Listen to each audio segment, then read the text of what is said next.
My guest today is options expert Steve Smith, and we're talking about butterfly spreads, what they are and how to use them as an option trader.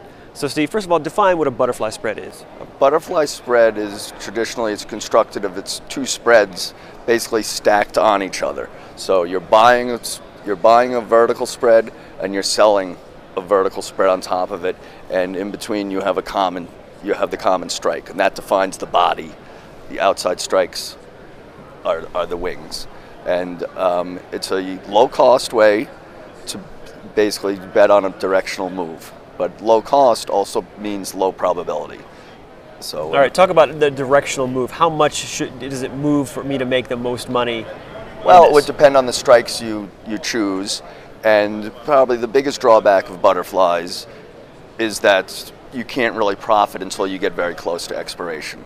Because you're both selling and buying spreads, you're basically diminishing the impact, the immediate impact of both time decay or theta and volatility, because they offset each other. So it really comes down to that last week towards expiration. If you say last week, then how about weekly options and using this? Is that a good idea? That's a tremendous idea, and I do that quite a bit, and especially around earnings time. One of my favorite things to do is this is a selective thing, no pun intended, but it's not a bread and butter like people like to do buy rights, or cover calls over and over. This you have to be selective about. So using weekly options when an earnings release is coming out is a great way to put on a low-cost directional position. Yeah, give me an example of that. If something is maybe announcing earnings on a Friday or a Thursday. You know what? Google, for whatever reason, they tend to always announce their earnings on the Thursday before an expiration. But you also have a lot of the other popular stocks now, like you said, that have weekly expirations. But going way back, Google, before there was weekly options, always had Thursday. So you'd be able to put on, let's say, something that has a $20 or $30 width between the call that you're buying, or put whatever it may be, which depending on the direction, with. So your profit potential is $30 and maybe it costs you $3.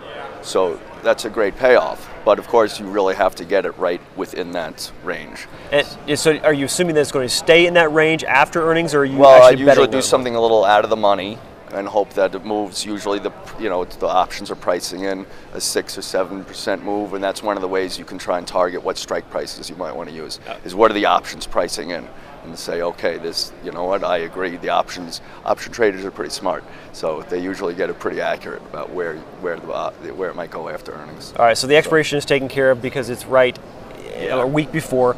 The strike price, you're looking at the options chain and seeing which ones you think is the best deal. How do you go about doing that?